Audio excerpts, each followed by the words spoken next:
जब हमारे नबी के दादा का इंतकाल हुआ तो उनके आखिरी अल्फाज क्या थे और फिर नन्हे मोहम्मद की परवरिश किसने की, चलिए जानते। कुरैश के सरदार, काबा की चाबी के अमीन, सब कबीलों में इज्जत रखने वाले बुजुर्ग हजरत अब्दुल मुत्तलिब बिस्तरे मर्ज पर थे। बड़े बड़े सरदार उनकी चारपाई के पास बैठे थे। उनकी सफेद दाढ़ी सीने पर फैली थी और आंखों में अब भी नूर चमक रहा था, मगर सब जानते थे कि वो साया अब उठने वाला है। लेकिन उनकी निगाहों के सामने बार बार एक नन्हा बच्चा घूम रहा था, वही जो उनके दिल का चैन और सुकून था, वही बच्चा जिनके वालिद को उनकी पैदाइश से पहले ही मिट्टी के सुपुर्द कर दिया गया था और जिनकी वालिदा बीवी आमना भी मदीना के सफर में 2 साल पहले इस दुनिया से रुखसत हो चुकी थी। नन्हे मोहम्मद सल्लल्लाहु अलैहि वसल्लम जो अभी सिर्फ 8 बरस के थे, मगर उनकी पेशानी से एक अजीब सी रोशनी झलकती थी। हजरत अब्दुल मुत्तलिब ने अपने पोते मोहम्मद सल्लल्लाहु अलैहि वसल्लम को अपने पास बुलाया, उनके सर पर प्यार से हाथ फेरा और बहुत प्यार से सीने से लगाया और धीमी आवाज में कहा, ये बच्चा कुछ अलग ही है। फिर उन्होंने अपने बेटों की तरफ देखा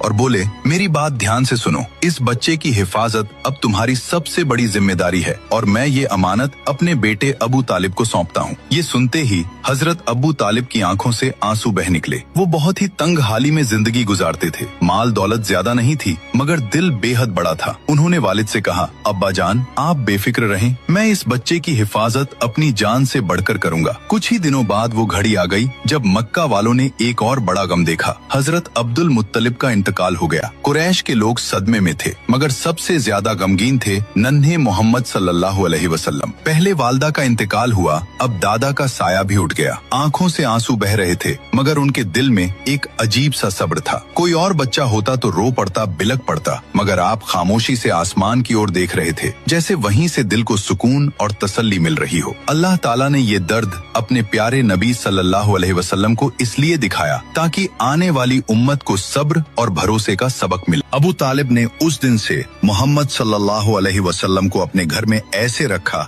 जैसे औलादों का ताज हो। घर छोटा था, खाने में अक्सर कमी रहती थी, मगर जब भी मोहम्मद सल्लल्लाहु अलैहि वसल्लम साथ बैठते बरकत उतर आती। एक वाकया बहुत मशहूर है। एक दिन घर में बस थोड़ा सा खाना बना था, इतना कि 2-3 लोग ही खा सकते थे। बीवी ने कहा, आज तो बच्चे भूखे रह जाएंगे, मगर अबू तालिब ने नन्हे मोहम्मद सल्लल्लाहु अलैहि वसल्लम को पास बैठाया और कहा, बेटा तुम भी हमारे साथ खाओ। जैसे ही आपने बिस्मिल्लाह पढ़कर खाना शुरू किया, वो थोड़ी सी नेमत बढ़ती चली गई। सारे बच्चों ने खा लिया, घर वालों का भी पेट पूरा भर गया, लेकिन फिर भी थाली में खाना बाकी था। ये है मेरे नबी की बरकत, जहाँ थोड़े से खाने में पूरे घर का पेट भर गया। सुभान अल्लाह। जो लोग नबी पाक से सच्ची मोहब्बत करते हैं, कमेंट में सुभान अल्लाह जरूर लिखें और अगले पार्ट के लिए सब्सक्राइब जरूर करें।